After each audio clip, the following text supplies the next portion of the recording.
వార్తల్లోకి తిరిగి స్వాగతం. గ్రీవెన్స్ కు వచ్చే ప్రతి ఫిర్యాదుపై సంబంధిత అధికారులు తక్షణమే స్పందించాలని డిఆర్ఓ నాగబాబు ఆదేశించారు.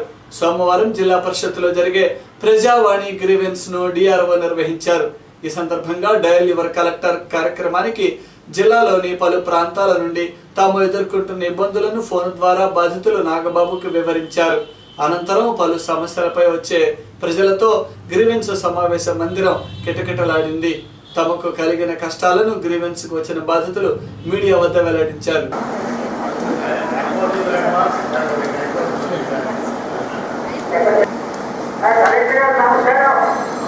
చెప్పండి. పంచాయతీ నిర్లక్ష్యం గుర్తుంటయింది. దోమలు రోగాలు దోమలకు పెద్ద ప్యాకేజీ ఇండస్ట్రీ ఓకే ఓకే నేను మాట్లాడతాను. డిపిఓ గారితో మాట్లాడి పంపిస్తాను. గుర్తుపట్టాను.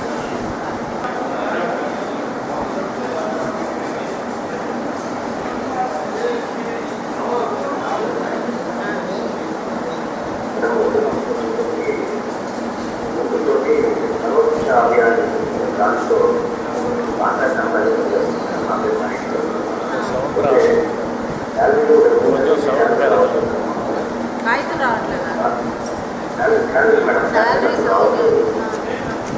ఏంటంటే అదేదో దాదాపు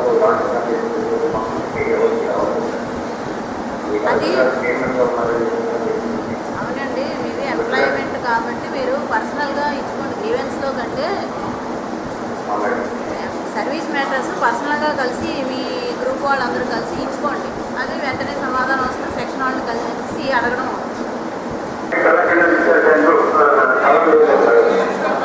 దేని గురించి గవర్నమెంట్లో జరిగితే ఏం చేస్తారు? హోమ్ కార్డ్స్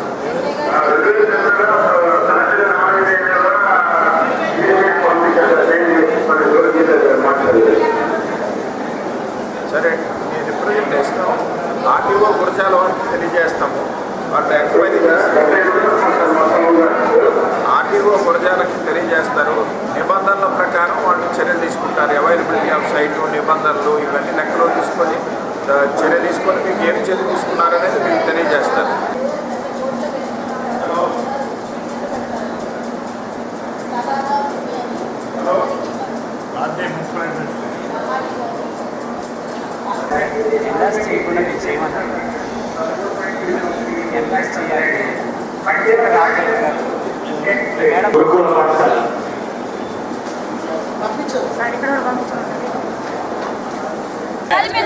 కల్పించాలి కరెంటు సౌకర్యాన్ని, కల్పించాలి కరెంటు సౌకర్యాన్ని, కల్పించాలి రోడ్డు సౌకర్యాన్ని, ఇవ్వాలి పిడుగురాళ్ళ వారికి పట్టాలు, వర్ధిల్లాలి కార్మికుల ఐక్యత, వర్ధిల్లాలి సుందరయ్య కాలనీ వాసుల ఐక్యత, వర్ధిల్లాలి సుందరయ్య కాలనీ వాసుల ఐక్యత.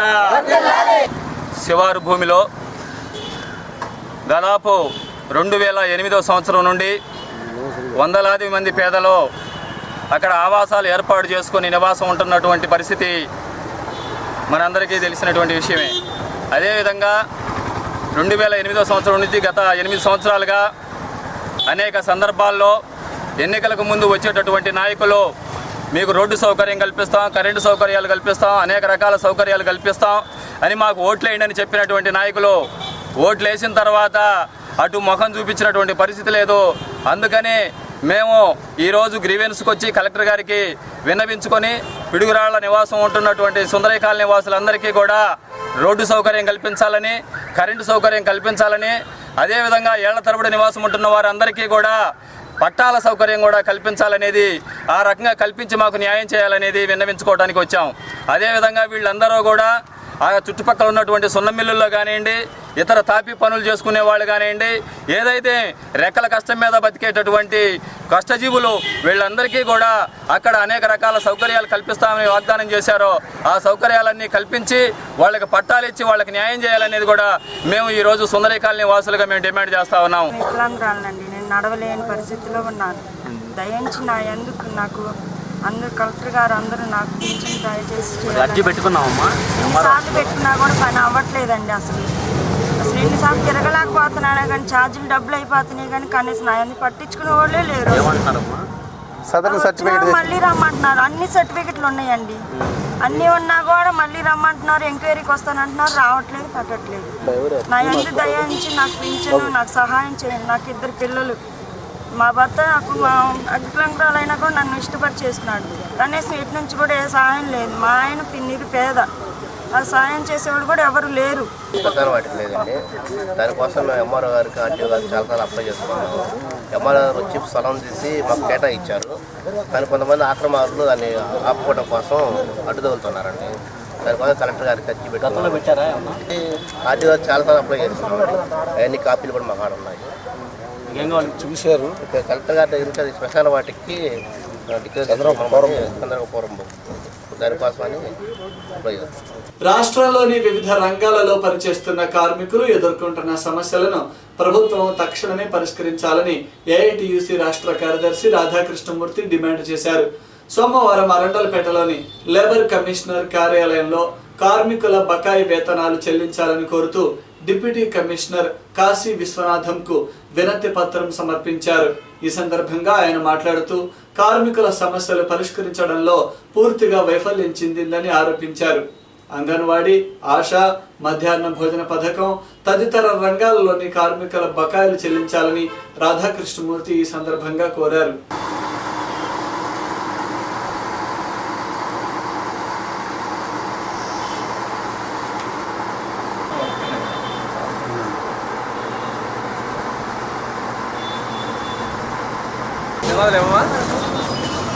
ఏంటి జిందాబాద్ ఏఐటియుసి మేరకు కార్మిక సంఘాలు, అనుబంధ కార్మిక సంఘాలన్నీ కూడా అన్ని జిల్లా కేంద్రాల్లో ధర్నాలు నిర్వహిస్తూ ఉన్నాయి. ప్రధానంగా ఈ రాష్ట్రంలో పనిచేస్తున్నటువంటి అంగన్వాడీ, ఆశా, మధ్యాహ్న భోజన పథకం, అదేవిధంగా గ్రామీణ నీటి సరఫరా కేంద్రాల్లో పనిచేస్తున్నటువంటి కార్మికులకి 14 మాసాల నుండి కూడా జీతాలు ఇవ్వడం లేదు.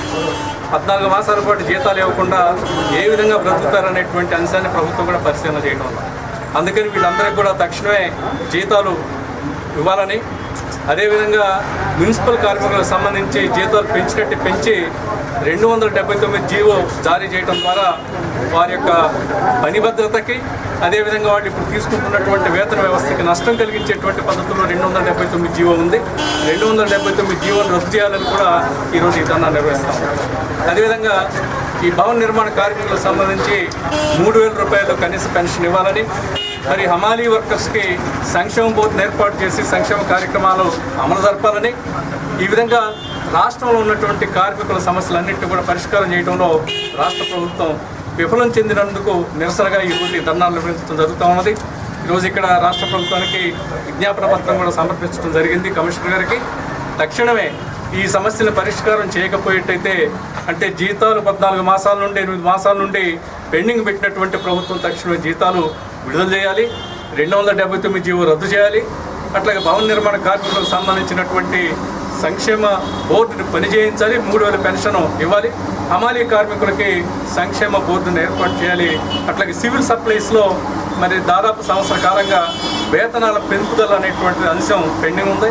చర్చలు అనేటువంటి పరిధిని సాగదీస్తూ, చర్చల పేరుతో సాగదీస్తూ ఆ సమస్యను పరిష్కారం చేయడం లేదు. తక్షణం ఈ సమస్యలన్నీ పరిష్కారం చేయకపోయేటైతే వచ్చే మాసం ఆగస్టులో పెద్ద ఎత్తున మరి కార్యాలయాన్ని దిగ్బంధనం చేయడం అనేటువంటి దానికి కూడా మేము సిద్ధమవుతూ ఉన్నాం. సెప్టెంబర్ 2వ తేదీన దేశవ్యాప్తంగా కార్మికులందరూ కూడా ఈ సమస్యల పరిష్కారం కోసం సమ్మెకు కూడా మేము పిలుపుకోవడం జరుగుతూ ఉంది. రాష్ట్ర ప్రభుత్వం స్పందించాలని చెప్పుకోవాలి. ఏపీఎస్ఆర్టీసీ హయ్యర్ బస్సు డ్రైవర్ల పట్ల దురుసుగా ప్రవర్తించిన ఆర్టీసీ కంట్రోలర్పై చర్యలు తీసుకోవాలని ఆల్ ఇండియా ట్రాన్స్పోర్ట్ ఫెడరేషన్ రాష్ట్ర అధ్యక్షులు ఎన్ శివాజీ డిమాండ్ చేశారు. సోమవారం సిఐటియు కార్యాలయంలో ఆయన బస్సు డ్రైవర్లతో సమావేశం నిర్వహించారు. అనంతరం ఆయన మీడియాతో మాట్లాడుతూ గత రాత్రి డ్యూటీ చేసుకుని పడుకున్న 2 డ్రైవర్లపై హోంగార్డు దురుసుగా ప్రవర్తించి సెల్ ఫోను, పర్సు లాక్కున్నప్పటికీ ఖండించవలసిన కంట్రోలర్ హోంగార్డుకు వంత పాడటం దుర్మార్గమని అన్నారు. ఇలాంటి ఘటనలు పునరావృతం కాకుండా కంట్రోలర్పై తగిన చర్యలు తీసుకోవాలని శివాజీ కోరారు.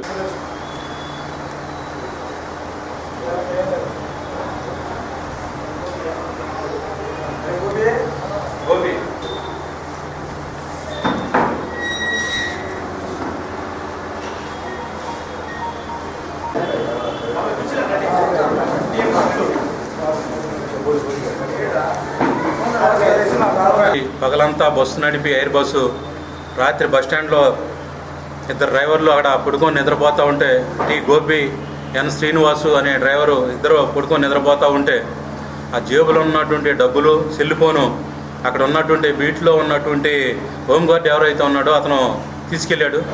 వీళ్ళు పగలంతా కష్టపడిన దాని మీద నిద్రలో లేకపోతే పక్కన చూసుకుంటూ అతను లేపితే వెళ్ళి అక్కడ ఉన్న కంట్రోలర్ చెప్తే కంట్రోలర్ కూడా వచ్చి మరి సెల్ ఫోన్ అది ఇప్పించుకోకుండా మీరు ఎవరు అసలు మీరు ఇక్కడ ఏం పని మీరు ఎవరు అని చెప్పి దుర్భాషలాడి ఆ బస్టాండ్లోంచి వెళ్ళిన అర్ధరాత్రి కాడ వెళ్ళిపోమని చెప్పి ఎట్లా పడితే అట్లా దుర్భాషలాడాడు. ఇప్పుడు తక్షణమే వాళ్ళు క్షమాపణ చెప్పే వారికి ఈ రోజున ఎయిర్ బస్సులన్నీ కూడా ఆపేసాం. ఈ సమస్య పరిష్కారం అయ్యే వారికి కూడా ఈ నిరసన కార్యక్రమం కొనసాగుద్ది.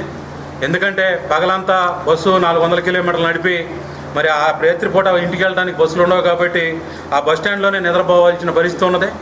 మరి వాళ్ళు రూమ్ చూపించాల్సింది పోయి ఆ బస్టాండ్లోనే బల్ల మీద పడుకొని నిద్రపోతూ ఉంటే ఈ విధంగా దుర్మార్గంగా బయటికి వెళ్ళమంటాం, ఎట్లా పడితే అట్లా మాట్లాడటం సరైంది కాదు. అది మేము సిఐటిగా ఖండిస్తూ ఉన్నాం.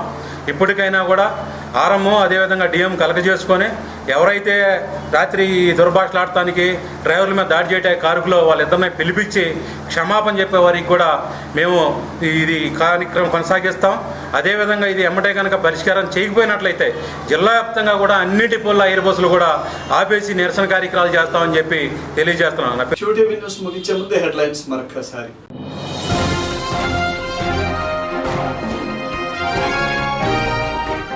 అల్లూరి సీతారామరాజు పోరాట పటిమను ఆదర్శంగా తీసుకోండి, సమాజ స్థాపనకు యువత ముందుకు రండి. జయంతి వేడుకలలో మంత్రి కిషోర్ బాబు వెల్లడి.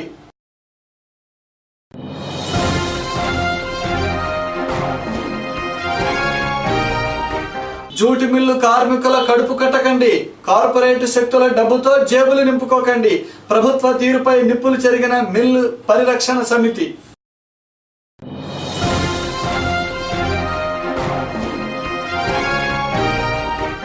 ఆర్మీ రిక్రూట్మెంట్ మేళాన్ని సద్వినియోగపరచుకోండి, ప్రతిభ కనబరిచి ఉద్యోగస్తులు కండి, సూచించిన నగరపాలక సంస్థ అసిస్టెంట్ కమిషనర్. ఇవి ఈరోజు విశేషాలు. మరిన్ని వార్తలతో మళ్ళీ కలుద్దాం. నమస్కారం.